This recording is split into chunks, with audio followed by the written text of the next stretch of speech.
Ang diesel. Yan nga, 12? good news para sa mga kapatid nating tsuper mula yan sa mismong anunsyo ng Department of Energy ngayong araw.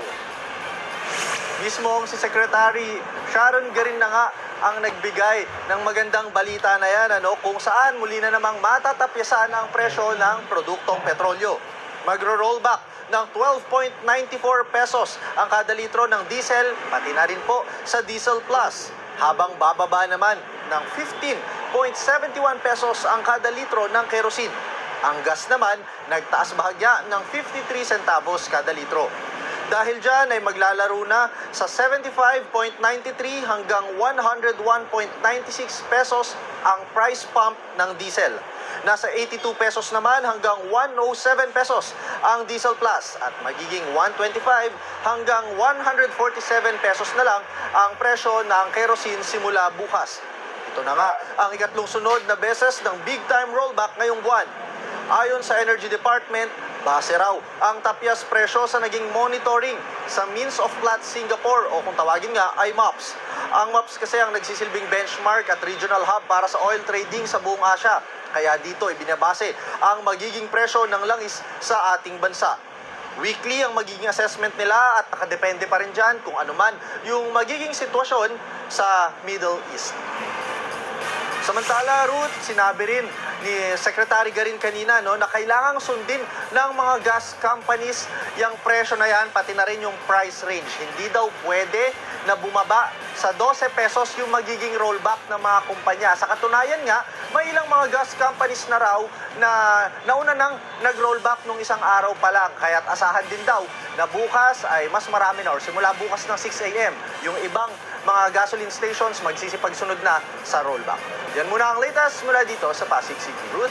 Pero iyan, ito ay ikatlong week na na nag-rollback sa diesel. Ano ba ang sinabi ng DOE dyan? Epekto pa rin ba yan ng ceasefire ng Iran at US at magtutuloy-tuloy kaya yan?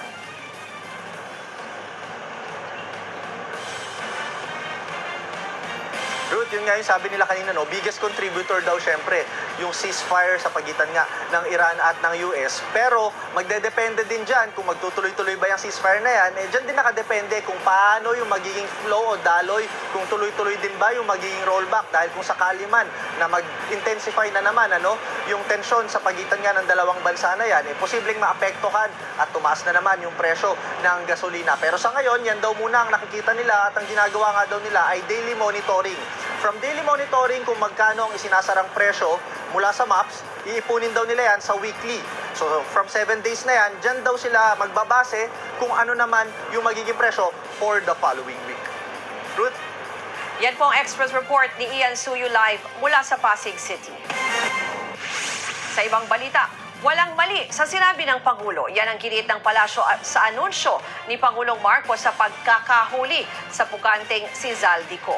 At live mula sa Malacanang, may Express Report si Maricel Halili-Mase. Ano ba itong paglilinaw ng isang linggo pa itong napag-uusapan yung pahayag ng Pangulo tungkol dyan sa kay COE? Ano ngayon ang pahayag nila?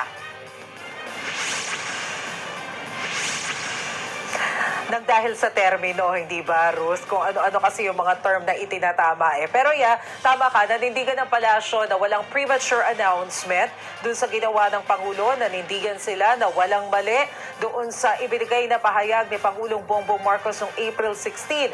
Tungkol nga dito sa pagkakahuli sa pugante na si dating Ako Bicol Party List Representative Zaldico. Binigyang diin ni Palace Press Officer Claire Castro na hindi fake news at hindi rin premature ang anunsyo ni Pangulong Marcos na nahuli na si Zaldico. Ang nahuli raw ay hindi nangangahulugang naaresto. General term daw kasi ang nahuli na pwedeng ang ibig sabihin ay napahinto, na-stop, o na-prevent. Ni minsan daw, hindi ginamit ng Pangulo at ni Jose Castro ang salitang aresto. Nang malaman nilang ayaw ng Czech Republic na gamitin ang salitang aresto, ay agad nilang itinama ito, partikular sa artikulong inilathala ng official website ng Presidential Communications Office noong April 16.